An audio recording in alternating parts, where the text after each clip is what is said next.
Y yo quiero darle ya la bienvenida, para no demorar mucho, al compañero compañero Evo Morales, que está aquí con nosotros ya. A ver si él tiene la oportunidad de escucharnos bien. Muchas gracias. ¿Me escucha, hermano José Antonio? Perfectamente, Evo. Muchísimas gracias por estar aquí con nosotros. Bienvenido, muchas gracias.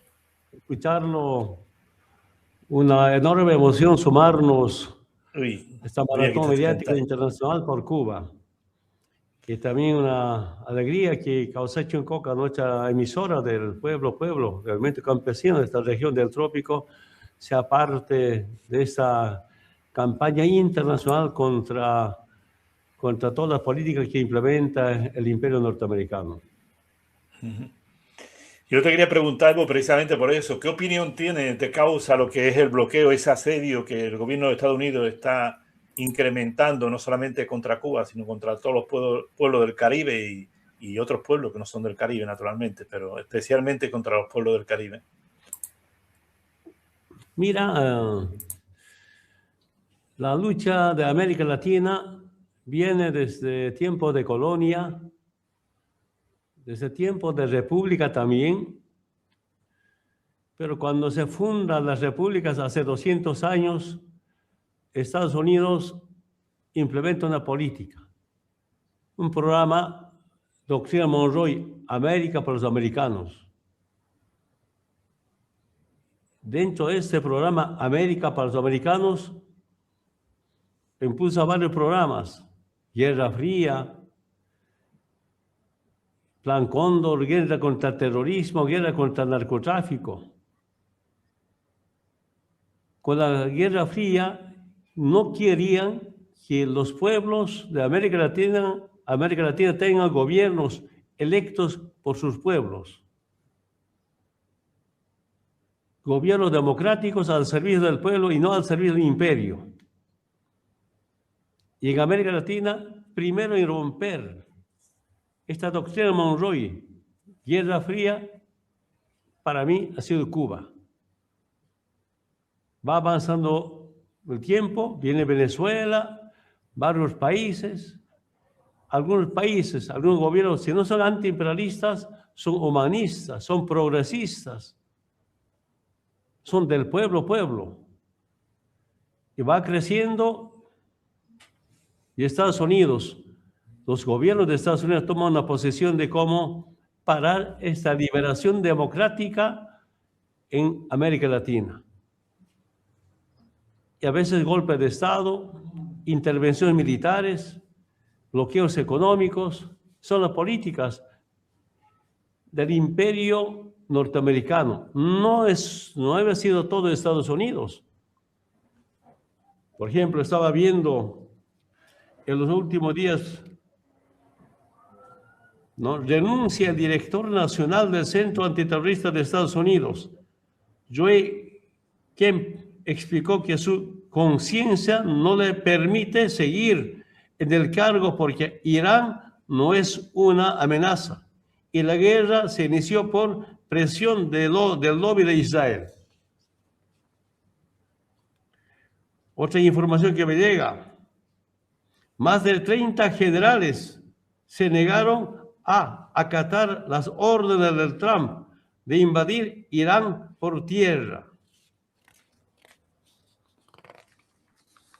Otra información que también nos llega: un grupo de congresistas, senadores republicanos rompen con el presidente Donald Trump y rechazan la amenaza del Trump hacia la civilización iraní. 20 legisladores demócratas piden formalmente la destitución de Donald Trump.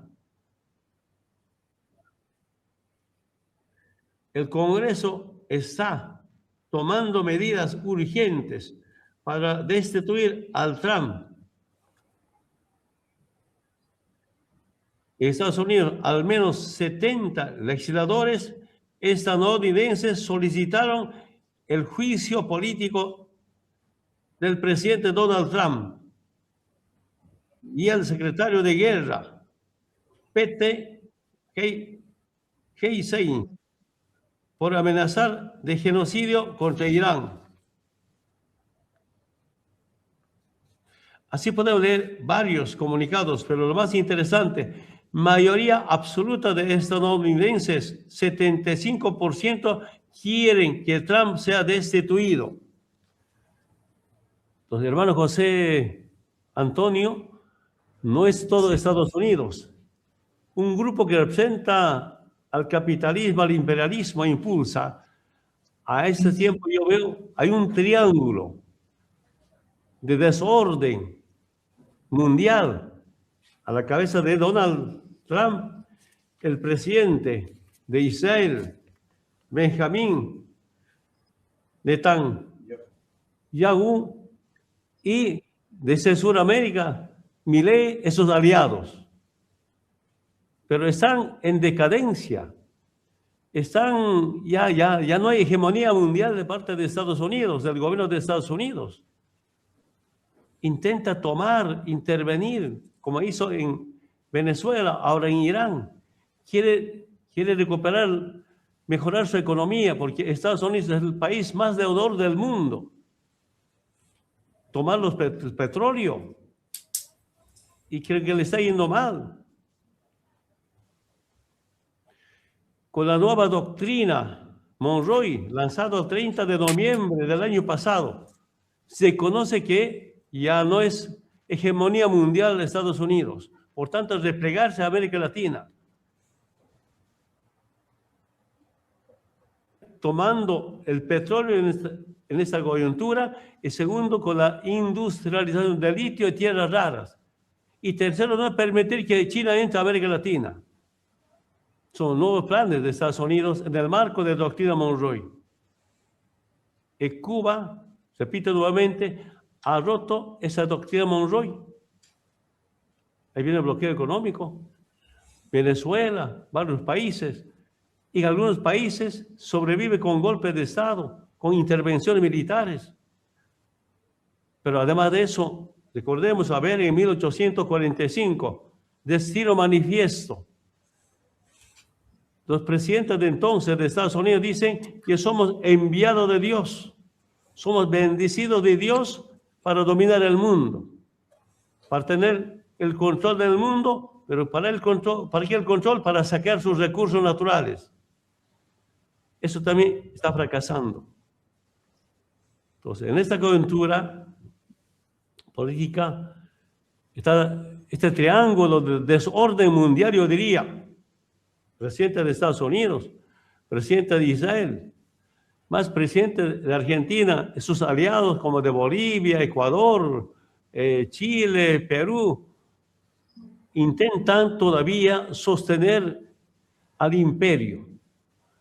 Casi es segurísimo, hay una rebelión del pueblo. En Bolivia, cada día hay conflictos sociales. No solo uno, dos, tres, cuatro. Cuando el gobierno no atiende a las demandas del pueblo, los pueblos se rebelan. Defienden su soberanía, su independencia, su dignidad, dignidad con identidad. Entonces, y ahora tratar de escarmentar a un pueblo como Cuba, y mi respeto, mi admiración a Cuba.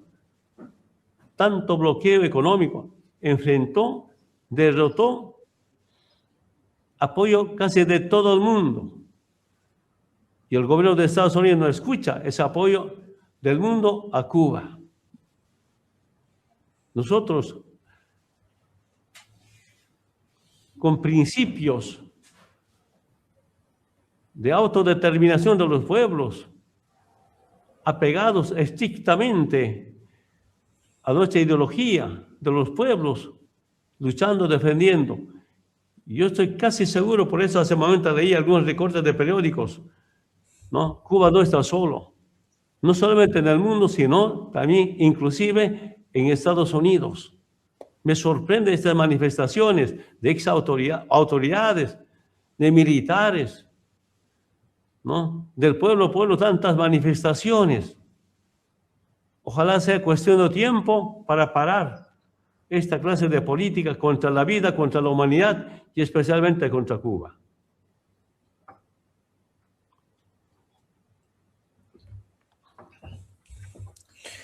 Carlos, si quiere preguntar.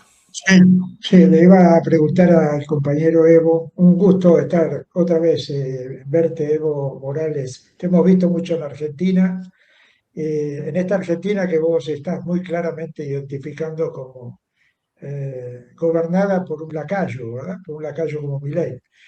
Pero a Trump no le está yendo bien, no solamente internamente, sino que también, obviamente, el ejemplo de Cuba, de poder mostrarle al mundo que se puede dialogar con un enemigo, pero no someterse a un enemigo.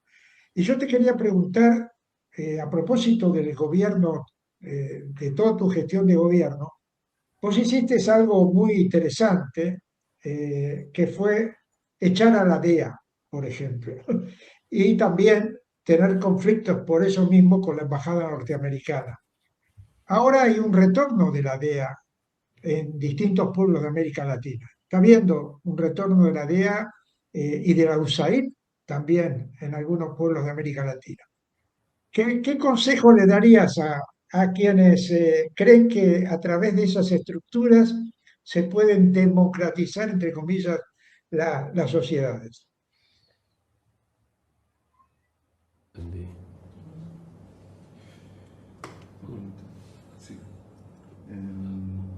A ver, lamento mucho, no pude entender perfectamente la pregunta.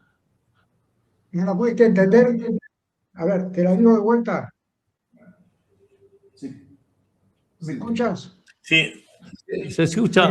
Te decía que a través de tu experiencia, que durante tu gobierno expulsaste a la DEA y a la USAID en tu gobierno. Y ahora hay países de América Latina que ven con muy buenos ojos traer de vuelta a la USAID y a la DEA, con la idea de democratizar las sociedades.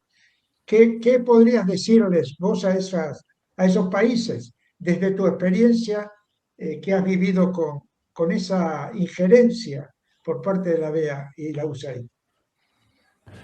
Mira, desde el momento que fundamos las repúblicas, aquí en Bolivia, por ejemplo, llamados guerrilleros de independencia, a la cabeza del movimiento indígena levantaron armas contra la invasión europea, española especialmente. ¿Cómo garantizar nuestra identidad, nuestra soberanía? Pero no solamente una soberanía política, no soberanía económica. Significa garantizar para el pueblo boliviano sus recursos naturales, ¿no? Una lucha histórica de nuestros antepasados. Y por eso repito, a 200 años, Estados Unidos implementa todas las políticas para dominarnos, para someternos. Ahí viene este proceso de liberación. Derrotamos el Plan Cóndor. Acabo de 17 años de dictaduras militares, más los golpes, casi 20 años. Pues, los pueblos se organizan, se levantan. Y para garantizar la presencia norteamericana con algunos pequeños programas, pero fundamentalmente apoyado, acompañado por los militares norteamericanos. Base militar llamado DEA. En el fondo de la base militar, ¿qué lucha contra el narcotráfico? No hay lucha contra el narcotráfico, es un falso pretexto de lucha contra el narcotráfico. El narcotráfico usan como un instrumento geopolítico para dominar los pueblos de América Latina, especialmente. El movimiento indígena en Bolivia, por historia y por herencia, somos anticolonialistas, por tanto antiimperialistas. Pero en la región donde yo vivo, en el trópico de Cochabamba es la síntesis de la pobreza de Bolivia. Migrante de casi 7 departamentos. Y yo llegué a 80 acá como a 19 años. Y había base militar de Estados Unidos. Yo personalmente vi cómo los militares nos disparaban a ráfagas. Militares de Estados Unidos. Y no podía entender cómo extranjeros vengan a dispararnos. Va pasando el tiempo. Nos disparaban de los helicópteros sobre pretexto de lucha contra el narcotráfico. Entonces, esta generación, mi generación pasada, nueva generación, ha vivido cómo se vive con base militar de Estados Unidos. No podemos permitir que siga la base militar. Y con el poder sindical, poder social, no podíamos cerrar la base militar. Con el poder sindical, poder comunal, no podíamos nacionalizar la luz, teléfono, especialmente los recursos naturales. Y ahí decidimos desde el movimiento campesino, desde el movimiento indígena originaria, acá la mayoría son quechos, aymara, guaraníes, otras nacionalidades. Decidimos que es importante el poder político, no solamente el poder sindical, sino el poder electoral. Si estamos de muy abajo, este movimiento político, respetamos a que había militantes del Partido Comunista, Partido Socialista, pero que nunca ganaron las elecciones, muy sectarios, conocí, jovenzuelo. Pero construimos un movimiento político desde abajo, de la Bolivia profunda, con experiencia, repito nuevamente, con el poder sindical, poder social, no podía cerrar la base militar. Con el poder sindical no podía nacionalizar. Entonces era importante tener el poder político, poder electoral. Esa es nuestra experiencia. Y cuando llegamos al gobierno, pues, no nos tembló la mano para cerrar la base militar, para defender la soberanía, defender la dignidad del pueblo boliviano. 1 de mayo de 2006, no me tembló la mano para nacionalizar los hidrocarburos, el gas. En 20 años de neoliberalismo, la renta petrolera era apenas 4.000 millones de dólares. En 13 años, un poco más, casi 14 años, la renta petrolera, después de que nacionalizamos, 40.000 millones de dólares. Eso, compañeros, no olvidan. Ese es profundo cambio. Se seguía la base militar, se seguía la dominación extranjera, seguramente no había ningún cambio. Entonces nosotros acompañamos garantizar la soberanía política, pero también soberanía económica. Para eso es importante la unidad del pueblo. Nuestro movimiento político ganó con más del 50, más del 60%. Pero no aceptan, perdón mi término, los gringos, que un indio puede encabezar este cambio profundo, estructural, cultural, económico, social. Son un golpe de Estado del gringo al indio. Segundo, no aceptan que haya un modelo económico mejor que el modelo económico implementado mediante el neoliberalismo. Y sobre todo tener un plan, hasta el 2030, instalar 41 plantas de litio, estado a estado, golpe por el litio. Otra vez la historia se repite. Si los pueblos recuperan sus recursos naturales, soberanía económica, ahí está el imperio que no nos permite. Acá en Bolivia, solo el movimiento indígena puede defender la patria, puede cuidar a nuestra amada Bolivia. Eso significa defender los recursos naturales. Entonces, solamente quiero comentar nuestra experiencia vivida, que tan importante es liberarnos de la dominación externa, de la imposición externa, del sometimiento.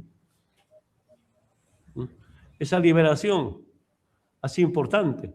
Cuando yo llegué al gobierno, 38% de extrema pobreza. Y de 2019 a 12%. Y con motivo del bicentenario, 2025 era 0 de extrema pobreza. Del golpe ha vuelto el modelo neoliberal y ahora tenemos problemas serios, como hace un momento decía, cada día conflicto.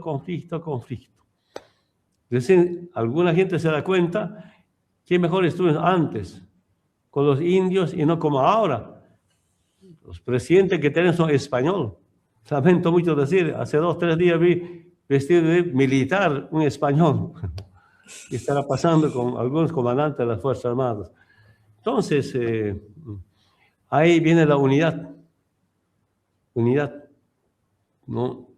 Y estoy seguro que con la unidad se puede garantizar soberanía. Y Cuba es un ejemplo, ¿no?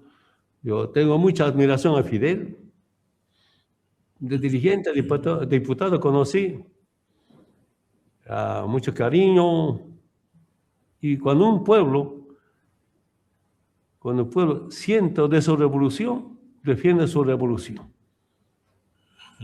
Nosotros en mi gestión tuvimos algunos problemas de no tanto repasar nuestra historia. Y aquí fundamentalmente la historia del movimiento indígena. Cómo lucharon antes. Aquí nuestros antepasados se gobernaron con 3 normas. El Amazúa, Amayuya, Amajella. No habían jueces, no habían fiscales, no habían militares, no habían policías. Pero si vivía mejor. Antes de la colonia, durante la colonia, bueno, aunque con represión. Dice la Amazúa, Amayuya, Amajella. No mentir, no robar y ni ser flojo. Esa era la ley de nuestros antepasados. Entonces, ahora las de la derecha roban a competencia. Bueno, otro día como vamos a comentar este tema, pero por ahora, nuevamente yo saludo este programa. Brevemente, si me permite comentar una de más entrevistas antes de que sea presidente con Fidel, se me permiten. Sí. Evo, yo quería preguntarte, si te parece, yo creo que va a ir al hilo de lo que estás comentando. Antes comentabas que tú conociste a Fidel cuando era diputado. Entonces, yo tengo mucho interés por conocer ese primer contacto entre los dos gobiernos, además, el gobierno que tú presidías desde 2006 y al 2019, que fueron 13 años. Y cómo se inicia ese contacto con la Cuba socialista.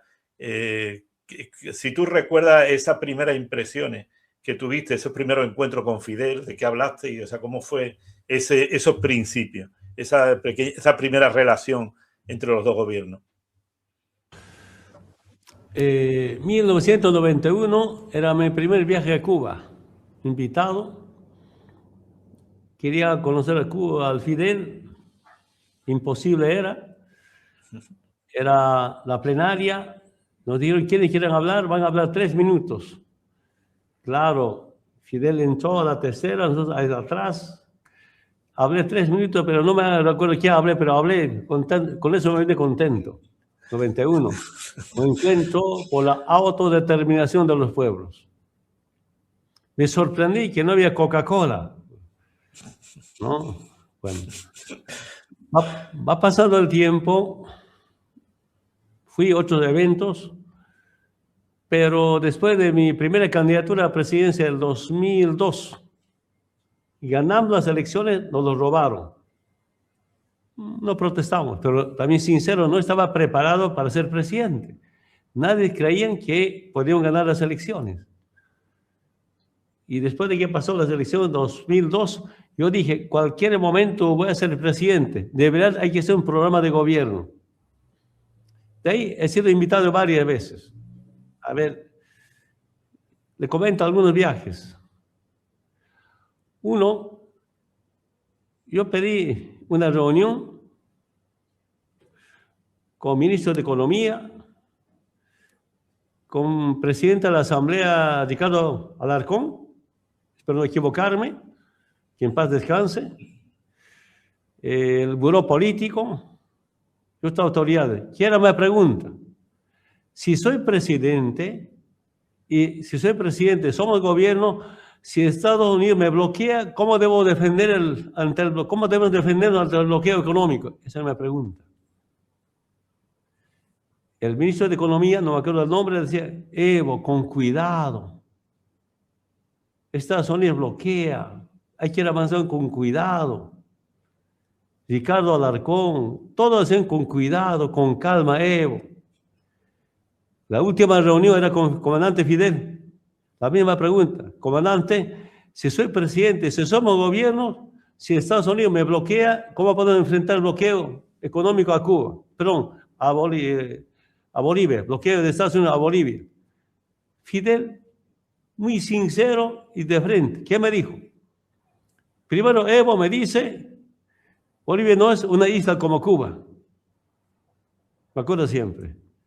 Segundo, Evo, ustedes tienen minerales, gas, petróleo, litio. ¿Por qué tienen miedo al bloqueo económico? Y tercero, si te bloquean siempre, estoy aquí yo, está Chávez, está Kirchner, está Lula, te vamos a ayudar. A mí me ha sorprendido. Qué firmeza. Perdone a los exministros, que otros me decían, no, con calma, con calma. Y es Fidel, con firmeza. No hay que tener miedo.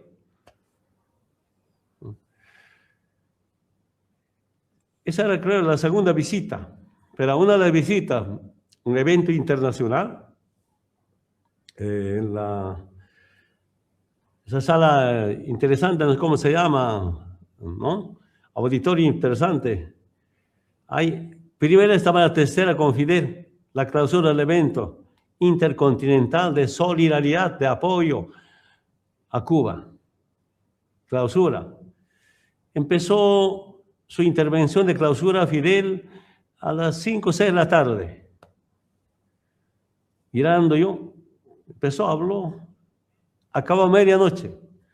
Y al fondo la gente, compañeros invitados, delegados, se dormían, se levantaban, dormían, pero nunca se iban, sorprendidos. Escuchad. Termina la clausura y me dice, Evo, vamos a comer. ¿No? Me lleva a comer a un piso arriba.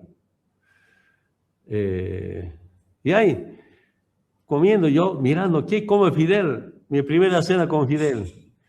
Pequeños platitos, ahí, ¿no? Mirando. Creo que 3, 4 platitos pequeños. Después trae yogur con quinoa. Le pregunto, comandante, ¿esa quinoa de dónde es? De Bolivia. Y Fidel sabía todas las cualidades nutritivas de quinoa. Ni yo sabía bien como Fidel. Me sorprendió. Hablamos, yo preguntaba, ¿qué es la revolución, comandante? Revolución, salud, educación, integración, internacionalismo. A partir de medianoche empezó, hablamos. Ya era 5 de la mañana, yo tenía que retornar. Entran de seguridad y dice, comandante, Evo tiene que irse al aeropuerto. Ya no hay mucho tiempo. Yo le pregunto a Fidel, comandante, le digo, ¿cómo se hace la revolución? Para hacer la revolución, ¿de dónde se compra armas y balas? Yo quiero eso, Fidel. Y Fidel me dice, Evo, no son esos tiempos. Ahora la revolución no se hace con armas, se hace con el pueblo, así como Chávez, se hace con votos del pueblo. En vano tantas horas esperé para que me digan de dónde se compran armas y balas para hacer la revolución. Bueno, comandante, muchas gracias. Ahí hablábamos. Y cuando hablaba de salud, yo esa vez pensé que Fidel era médico. Todo de salud, de la vida.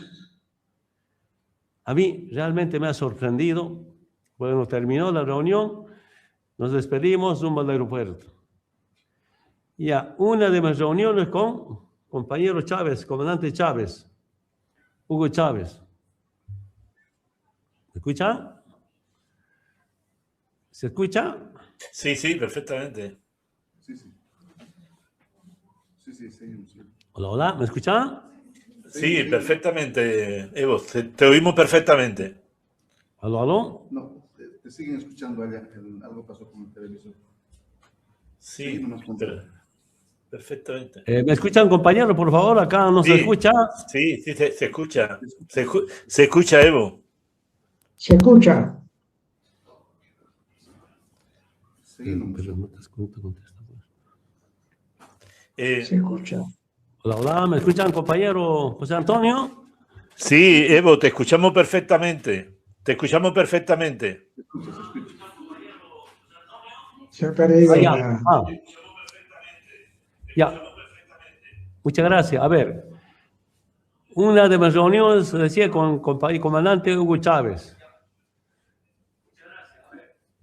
Estaba cerca a las elecciones.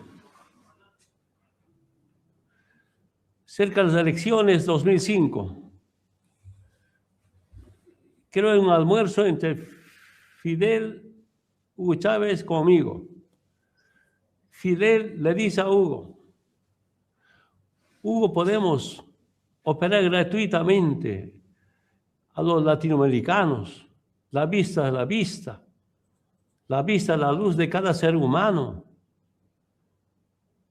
Programa Milagro, se llamaba, Sí, ¿no? Milagro, Operación Milagro. Operación Milagro. Usted traiga en aviones a la gente de América Latina, acá nosotros operamos gratuitamente. O haremos acuerdos con gobiernos locales y mandar a nuestros médicos que para operar gratuitamente a la vista. Y un momento Fidel dijo, podemos operar, curar de la vista a 100,000 latinoamericanos. A mí me ha sorprendido, 100,000 latinoamericanos gratuitamente. Perdone, hermanos de Cuba. Ese momento pensé, creo que el comandante Fidel está loco. Así pensé, operar gratuitamente 100,000 latinoamericanos, no puedo entender. ¿No? Va pasando el tiempo, ganar las elecciones, acá organizamos esta misión Milagro, operación gratuita a la vista. Mira, gracias a Fidel, a la revolución, solo en Bolivia operamos 700,000. Acá, hermanos del campo, la gente humilde nunca olvida a los hermanos cubanos. Solo en Bolivia 700,000. Pero yo escuché hablar al Fidel. Fidel decía, a Hugo, 100,000 en América Latina. Por eso dije, Fidel para mí es el primer hombre solidario del mundo. Una vez hablamos, me enseñó, aprendí. Evo, hay que compartir lo poco que tenemos, no lo sobra. Me metí a la cabeza. Así podemos comentar en varios programas. Operando 700,000 bolivianos acá. ¿Acaso dueños de unos pozos de petróleo, de gas, se ha adueñado de las minas? No. A eso se llama solidaridad. En Estados Unidos, otros países, si alguna ayudita, no hay ayuda para mí, es a cambio de saquear sus recursos naturales. Y las nuevas generaciones tienen que entender y aprender de eso. No estoy mintiendo, estoy hablando de mi vivencia, mi experiencia. Entonces, compañeros que me escuchan, algunos pasajes, bueno, otros también, falta tiempo para poder contar, ¿no? A veces algunas bromas con Chávez, después de que ha sido presidente ya era otra forma de relación. Cuando fui presidente electo, los que mejor me recibieron han sido Venezuela, Cuba y China. De presidente electo me invitaron. Tengo un recuerdo, ya presidente electo, empezamos reunión, a hacer planes de trabajo, casi amanecimos, y ahora otra vez tengo que ir al aeropuerto. Evo, te acompaño ya. El chofer, seguridad, nosotros con Fidel atrás siguen conversando en el auto, del palacio hacia el aeropuerto. Yo tengo una costumbre de tener mi mano hacia atrás del que acompaña, o que nos acompañamos. Un momento Fidel se durmió en mis brazos y yo contento, Fidel se durmió en mis brazos. No quería que se despierte, pero llegamos al aeropuerto y ya despertó. No recuerdo que tenemos. Muchas gracias por la confianza, por la sinceridad, compañeros. No saben ustedes acá, la gente comprometida con los pueblos del mundo, cómo sufrimos sobre el bloqueo. Tenemos mucha esperanza que esto va a terminar. Por eso no estamos solos, no está solo Cuba, no solamente en el mundo, sino hasta en Estados Unidos. Con el secuestro al hermano Maduro, yo veo que el antiimperialismo crece en América Latina, hasta crece en Estados Unidos. Y esta clase de campaña mediática internacional tan importante, felicito a los que han sido de iniciativa, compartir breves minutos, ¿no? Y expresando no solamente solidaridad, a ver qué otras acciones se puede tomar desde los pueblos del mundo. Pues Evo, yo no sé si el compañero Carlos quiere comentar algo. No, lo que te quería era felicitar por la victoria en Cochabamba del compañero Loza, que ha obtenido una victoria contundente. Esto es muy importante porque muestra que en muy poco tiempo el pueblo boliviano ha reaccionado frente a un gobierno neoliberal.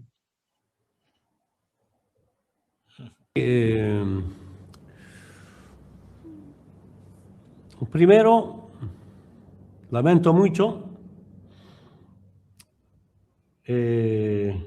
a Lucho Arce, elegimos, somos presidente, porque el plan del imperio era después del golpe, el MAS y PSP no vuelve al gobierno ni Evo a Bolivia con vida.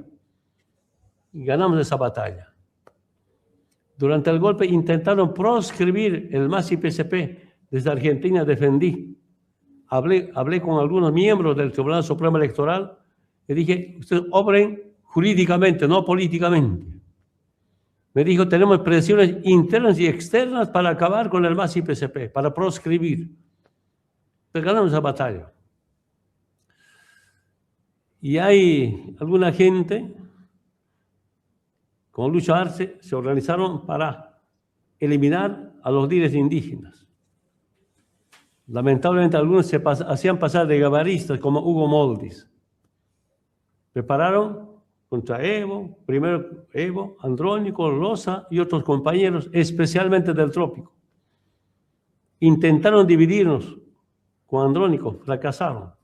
No nos dividió. Aunque, lamentablemente, ha desgastado la imagen de Andrónico. Y conseguimos sigla prestada, porque este movimiento político empieza en el 95 con sigla prestada, Izquierda Unida. Nunca reconocieron la sigla verdadera parida por el movimiento indígena de la Bolivia Profunda. Se llamaba ASP, Asamblea por la Soberanía de los Pueblos. Un ex vocal que en paz descanse, Jorge Lazarte, me dijo, por instrucción de Embajada de Estados Unidos no hemos aprobado la sigla, 95.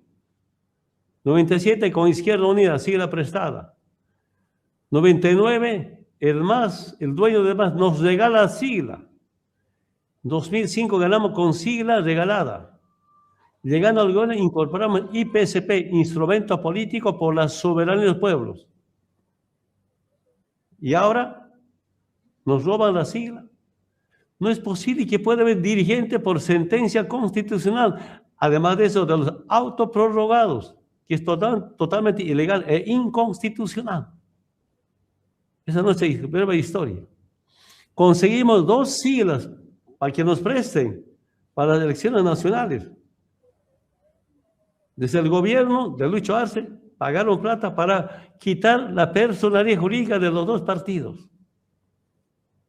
Faltando 2 semanas sin sigla.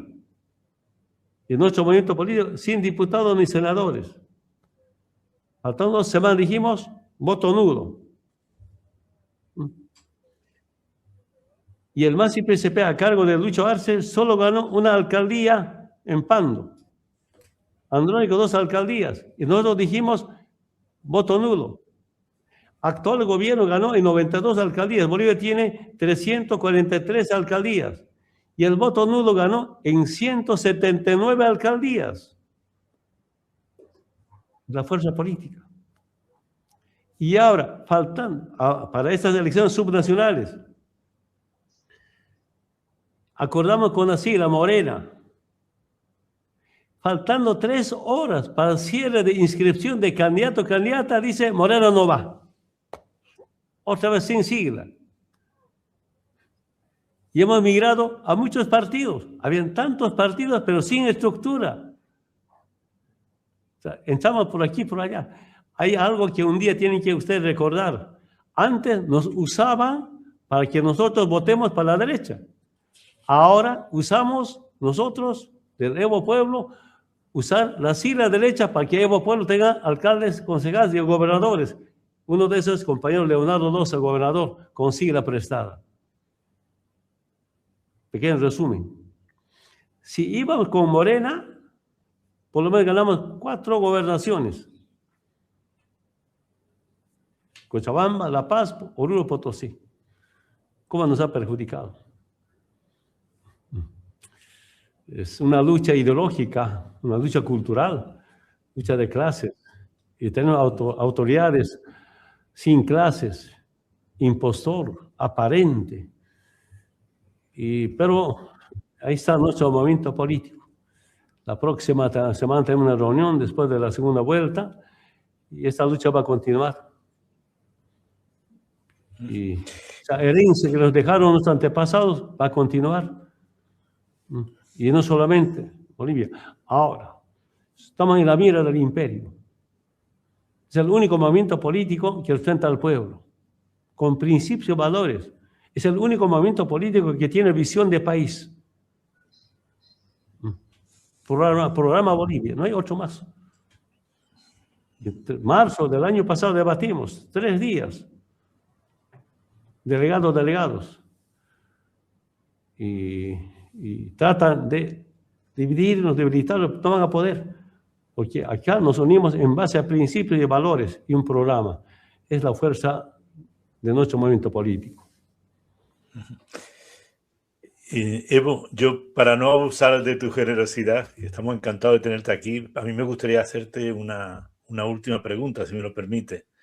Solamente era preguntar, dada la situación internacional de acoso que se ve ahora mismo y esas amenazas de Estados Unidos de invasión, incluso militar, contra el pueblo de Cuba, ¿qué le dirías tú al pueblo de Cuba? ¿Qué perspectiva ves tú en esa amenaza de Donald Trump?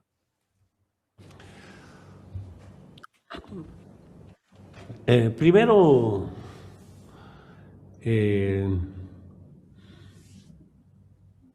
tengo mucha duda que puede realmente preparar alguna intervención militar. Mucho tiempo no viajé.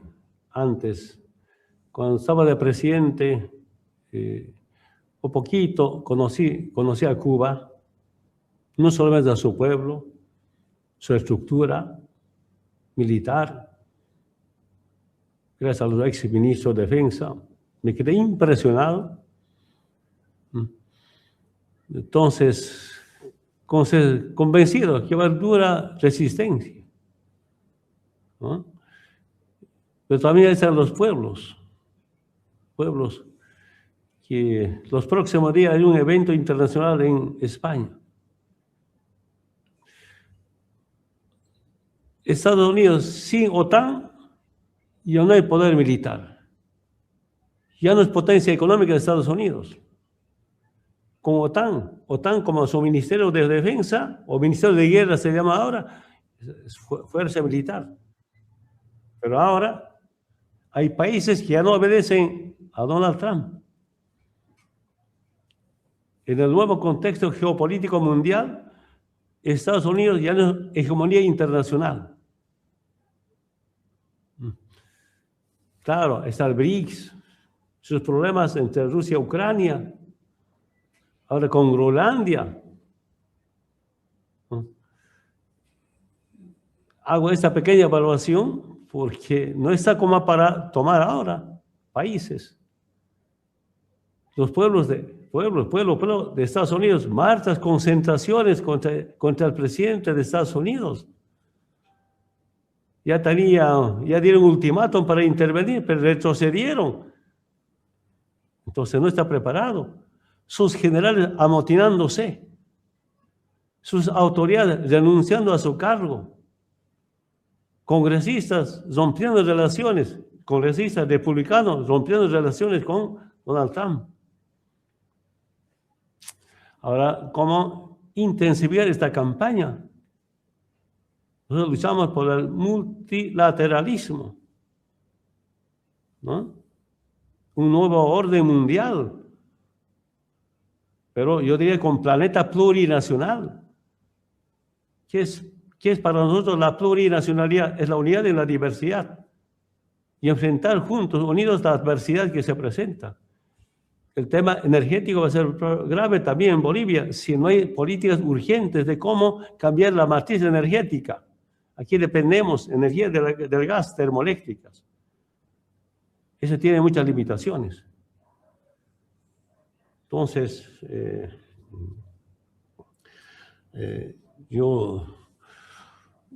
sufrimos todos sobre las políticas. Solo nos alienta, ¿no?, que los pueblos están unidos. Hay algunos presidentes de América Latina, con presidentes que ganan su pretexto de seguridad, las intervenciones. No son tiempos de guerra, no son tiempos de intervenciones, no son tiempos de bloqueos. Acá es cómo defender la paz, cómo defender la vida, cómo salvar a la humanidad, cómo dar esperanza. Esa es mi experiencia desde la presidencia. Cuando hay programas productivas, políticas sociales para la gente humilde, el pueblo está feliz. Entonces, no solamente expresar mi respeto al pueblo cubano, a su gobierno, a sus comandantes. Estaba el presidente compartiendo, ¿no?, muchos temas, reuniones.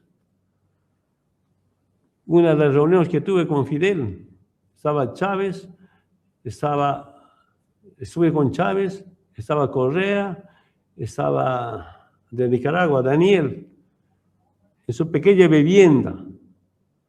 Para que sepa el mundo, yo visité su pequeña vivienda. No son un piso, 2 pisos, 3 pisos. Una casita cualquiera, pequeñita, con su familia. Fidel ya tenía problemas en caminar. Nos hemos despedido, dejamos sentaditos, nos hemos ido 4 o 5 presidentes y Fidel caminando detrás de nosotros apenas. Nos hizo llorar.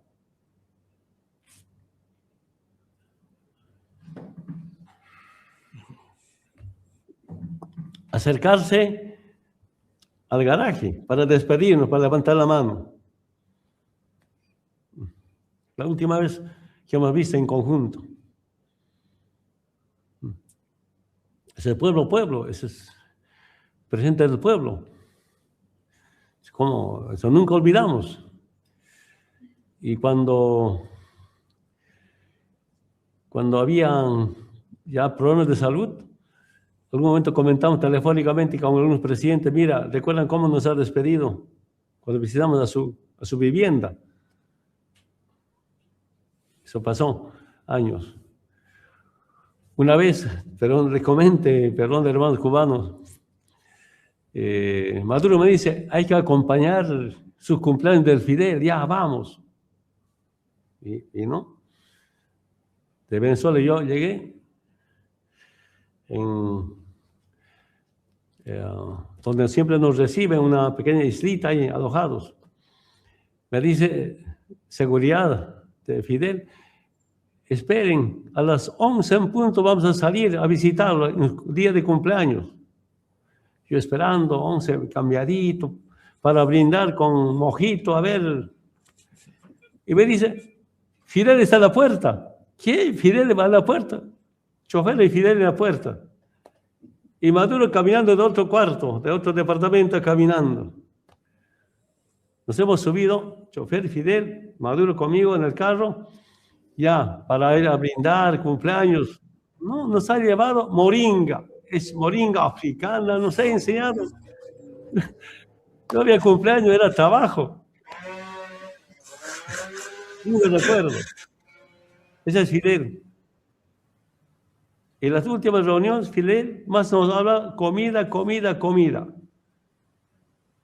Al Chávez, a mí, me decía antes ya, ustedes tienen tanta tierra, cultive. Evo, tienes tanta Amazonía, comida va a faltar, como aquí ahora está faltando comida. Ese último cumpleaños, con Fidel, a trabajar en la moringa. Es el recuerdo que tenemos. Bueno, nada más, mucha fuerza, compañeros, hermanos de Cuba. No se imaginan ustedes, gente comprometida con los pueblos, pues tenemos un profundo sentimiento por el pueblo, por el gobierno, y tenemos mucha esperanza. Esto va a terminar. La justicia va a llegar para Cuba y para los pueblos del mundo. Nada más. Muchas gracias. Pues muchísimas gracias, Evo, por habernos dedicado este tiempo. Muchísimas gracias a ti y muy buena suerte y estaremos en contacto seguramente. Un abrazo muy grande. Un abrazo, Evo. Gracias. A todos. Bueno, pues Carlos. Interesante, ¿eh? Interesante todos los relatos sobre su relación con Fidel, que además trae lo que es Fidel, ¿verdad? Un ser humano increíble, pero también con esa capacidad de fraternal de abrazar a alguien que va y le está preguntando cómo se hace la revolución, dónde están las armas, y Fidel le dice eso, le dice claramente, estos no son tiempos. No, es interesante todo lo que ha contado, incluso todo lo que ha contado de la interna, porque hay que tener en cuenta esto. Hay algo que ha dicho, y lo ha dicho con fecha, ¿verdad? En tal año decían que no y ganamos. En tal año no podían pararnos, en tal año nos proscribieron, en tal año. Y es verdad que hace poco tiempo asumió el gobierno Rodrigo Paz, lo primero que hizo es llamar a la DEA, a la USAID, a la Embajada de Israel, a abrazarse con Trump, con María Corina, con todo lo malo, y sin embargo, sin partidos, sin sigla, Evo le ha dado una lección de ganar en Cochabamba, que es y además de todo esto, con fraude tremendo en La Paz, que todavía está discutiéndose, ha ganado realmente el candidato Evo, pero se lo han dado al otro, al candidato de la derecha. O sea, hay que tener en cuenta eso, ¿verdad? La capacidad de reacción. Yo siempre lo digo, y son las charlas que estoy dando, digo, atento a Bolivia, porque Bolivia en un año derrocó a un golpe de Estado. En un año, donde se habían puesto todos los elementos para durar un montón de años. Y sin embargo, el pueblo boliviano, que tiene una capacidad de lucha muy grande, que tiene una experiencia, y bueno, y que tiene un liderazgo. Evo, más allá de todos los idas y vueltas que hubo en la pelea con Arce y todo más, Evo demostró que el pueblo está ahí, que lo sigue, que lo respalda, y que además es un hombre de ahí. O sea, cuando él dice el imperio no podía tolerar que un indio gobernara, fue así, el imperio se atragantó con Evo Morales. Así es. Yo me acuerdo cuando fue a España y se entrevistó con el rey, en esas cosas que hacen, viste, de España, que reciben todo de gala. Y entonces el rey, el zángano, el anterior, Juan Carlos, ese como desde arriba le dice, Evo, ¿no ha traído una corbata? Claro, todos estamos con corbata. Y Evo está con el aguayo que usaba, esa vestimenta tan linda de Bolivia. Y él le dice, no, los indios no usamos corbata. Además, las corbatas sirven para ahorcarse. Yo no me quiero ahorcar, yo quiero estar libre para seguir peleando contra el capitalismo. Le dice a Juan Carlos, que Juan Carlos, viste, no podía ni creer lo que estaban escuchando. A mí me parece interesantísimo esto que hemos hecho, porque te digo la verdad, son conversaciones donde de pronto el otro se siente cómodo y empieza a contarte entre hijos y entre líneas interesantes que hacen a la construcción que se hizo en ese momento. América Latina era otra. Hoy, evidentemente, Trump quiere hacer otra América Latina, no le va a ir bien, no le va a ir bien, porque es verdad lo que dice Evo, los pueblos empiezan lentamente a rebelarse. Los lacayos irán a Washington, pero los pueblos seguirán rebelándose.